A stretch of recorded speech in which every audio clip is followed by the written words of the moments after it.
Inamin ni Donald Trump na niloloko siya ng Russia at binabago ang mga kondisyon sa kasunduang pangkapayapaan. Ngunit si Donald Trump pa rin ang nananawagan sa Ukraine na agad makipagkasundo para sa kapayapaan. Parang sabi niya, makinig, baka bukas magbago ulit isip ni Putin at mahuli tayo. Pinag-iisipan ng Estados Unidos na magpatupad ng bagong parusa sa sektor ng enerhiya ng Russia para dagdagan ang presyon sa Moscow kung tatanggihan nito ang binagong kasunduang pangkapayapaan sa Ukraine. Ayon sa kagawaran ng pananalapi ng Estados Unidos, tinatalakay ang mga limitasyon laban sa shadow fleet ng Russia at sa mga oil trader na tumutulong sa mga kasunduan sa mga Ruso. Ngayong weekend sa Miami, muling makikipag-usap si Steve Witkoff, sugo ni Trump sa mga Ruso. At kung walang magiging malaking tagumpay pagkatapos ng mga pag-uusap na iyon, haharapin ng Russia ang mga bagong parusa. Nagkaroon ng hindi pagkakatugma dahil noong Disyembre 19, biglang binuksan at tinanggal ng kagawaran ng pananalapi ng Estados Unidos ang mga parusa sa ilang kumpanyang nagsusupply ng kagamitan sa Russia, lalo na para sa military-industrial complex. Hindi ipinaliwanag ng Washington kung bakit inalis ang mga parusa laban sa Russia. Tara't pag-usapan natin ang sitwasyong ito. Ako si Alexi Pechi. Tara't pag-usapan natin ang paksang ito. Pero bago tayo magsimula, hinihiling ko sa inyo na mag-subscribe sa channel na ito, mag-like, at mag-iwan ng kahit anong mahaba-habang komento sa episode na ito. Bukod pa rito, mag-subscribe din kayo sa aking Telegram channel na Pechi News. Ang link ay nasa video description. Doon kami naglalathala ng agarang balita kapag may dumarating. Nanawagan si United States President Donald Trump sa Ukraine na pabilisin ang negosasyon sa pagtatapos ng digmaan laban sa Russia dahil nagbabago na raw ang posisyon ng Moscow. Habang sinasakop ang bagong teritoryo, ayon sa kanya, umaasa ako na kikilos agad ang Ukraine dahil alam mo, tuwing masyadong maraming teritoryo ang nasasakop ng Russia, binabago nila ang kanilang isip, sabi ni Trump bilang sagot sa tanong tungkol sa kanyang inaasahan sa nalalapit na mga pagpupulong tungkol sa Ukraine sa Florida. Sabi pa ng pinuno ng bansa, parehong panig ay malapit na sa isang kasunduan. Hindi alam ni Trump kung saan, pero alam mo, parang weird pakinggan. Aminado si Trump na ang mga Ruso ay pabago-bago sa negosasyon at niloloko ang lahat, pero ang Ukraine pa ang pinagmamadali para makasunod sa gusto ni Putin na maaaring magbago ng isip anumang oras. Ang negosasyon ng delegasyon ng Amerika at Russia ay gaganapin ngayong weekend, ika-20 ng Disyembre, hanggang ika-21 ng Disyembre. Ayon sa politiko, ang pulong ay pamumunuan ng espesyal na sugo ng United States na si Steven Witkoff at pinuno ng Russian Direct Investment Fund na si Kirill Dmitriev. Kasama rin sa delegasyon ng Amerika si Jared Kushner, manugang ni Trump. Inaasahan ang konsultasyon ng mga kinatawan ng Amerika kay Rustem Umerov, tagapayo sa seguridad ng presidente ng Ukraine. Ang pagpupulong na ito ay pagpapatuloy ng negosasyon noong Disyembre sa Berlin na dinaluhan ni Witkoff, Kushner, Pangulong Zelensky at mga opisyal ng Europa. Ayon sa impormasyon, inalok ng mga politiko ng Estados Unidos sa Kyiv ang kasunduan sa proteksyon na parang Artikulo 5 ng NATO. At heto na. Sabi ng politiko, mas maganda raw na mapirmahan ang kasunduan sa Washington bago magpasko dahil baka hindi na maging kapabor ang mga kondisyon. Ayon sa Financial Times, gusto ni Trump na makamit ang kasunduan sa Ukraine bago magpasko. Kumusta naman ang mga espesyal na kinatawan? Sa pag-uusap ni Witkoff kay Zelensky, nagbabala siya na may ilang araw na lang ito para tumugon sa alok ng Amerika. Dagdag pa rito, ayon sa ahensyang Agence France-Presse, sa mga negosasyon sa Berlin ay pinilit ng mga Amerikanong sugo si Zelensky na magbigay ng konsesyon sa buong Donbas. Tinanggihan ng Pangulong Ukrainyano ang kahilingan at iginiit ang tigil putukan sa kasalukuyang linya ng labanan. Binigyang diin ni Zelensky na ang kontrol sa Donbas at Zaporizhzhia nuclear power plant ay pangunahing usapin pa rin. Ipinahayag ng Pangulo ng Ukraine na kailangan ng bansa hindi lamang ng legal na nagbubuklod ng mga garantiya ng seguridad mula sa Estados Unidos ayon sa modelo ng Artikulo 5 ng NATO, kundi pati na rin ang sariling hukbo na hindi bababa sa 800,000 katao ang bilang.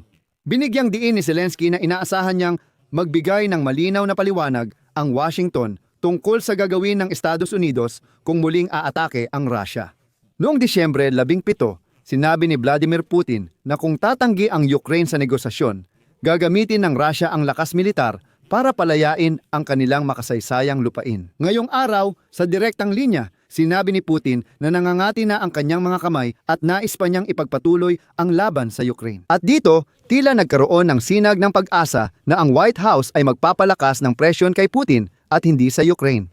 Kinumpirma ng kagawaran ng pananalapi ng Estados Unidos na pinag-aaralan ng Amerika ang posibilidad na magpatupad ng bagong pakete ng mga parusa laban sa sektor ng enerhiya ng Russia upang mapalakas ang presyon sa Moscow. Kung tatanggihan niya, itatakwil niya ang binagong kasunduang pangkapayapaan.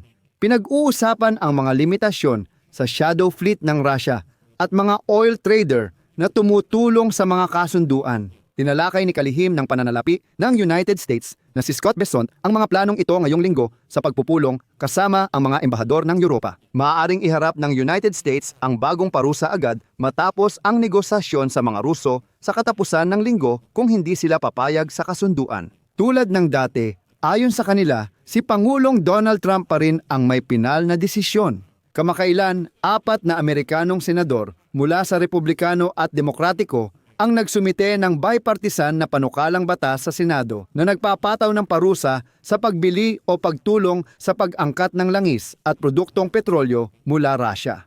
Tinawag ang dokumento bilang panukalang batas para sa pagpapababa ng kita ng Russia mula sa langis. Kapag naipasa ang panukalang batas, dapat magpatupad si Trump ng mga parusa sa loob ng 90 araw laban sa mga tumutulong sa pag-angkat ng langis mula Russia. Ipagkakatiwala kay Ministro ng Pananalapi Bessent ang pagbuo ng listahan ng mga parusa matapos kumonsulta kay kalihim ng Estado Mark Rubio. Oo, nakakabahala talaga ang mga balita at naiintindihan kong marami ang napapagod dahil sa dami ng impormasyon. Tayo ay namumuhay sa kalagayan ng tuloy-tuloy na stress at normal lang na mapagod tayo dito.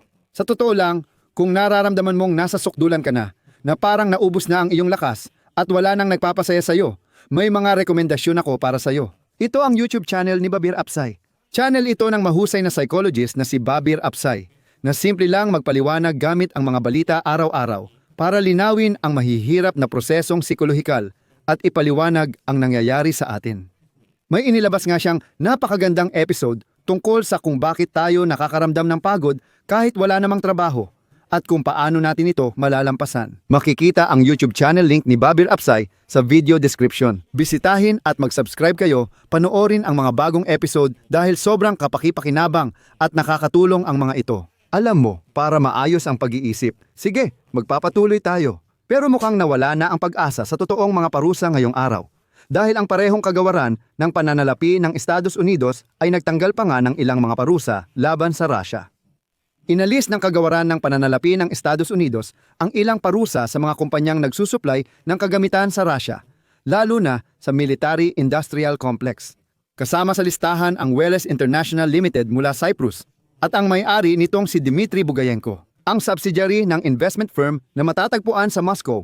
Ang Wells ay napasailalim sa mga limitasyon noong 2023 dahil sa aktibidad nito sa sektor ng pananalapi ng Russia. Bukod dito, inalis ang mga parusa sa kumpanyang 365 days mula Dubai at sa kumpanyang Etasis mula Turkey na nag-e-export ng mga kagamitang may parusa papuntang Russia para sa pangangailangang militar.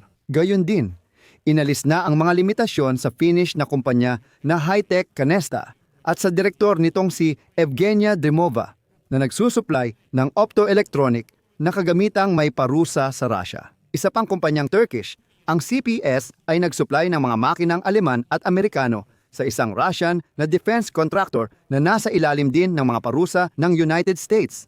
Mahalaga ito pero hindi ipinaliwanag ng United States Treasury kung bakit inalis ang parusa o kung magbabago ang pulisya nila sa Russian companies na tumatanggap nito. Pero ang ibig sabihin nito, binubuksan lang talaga ng Washington kay Putin ang lahat ng mga palusot na daan kung saan muling makakakuha ang Russia ng mga teknolohiya, makina, at iba pa mula sa kanluran para sa paggawa ng armas. Kaya naman, tatanungin ko ngayon, paano mo tinataya ang pahayag ni Trump at handa ba talaga siyang idiin si Putin gamit ang mga bagong parusa?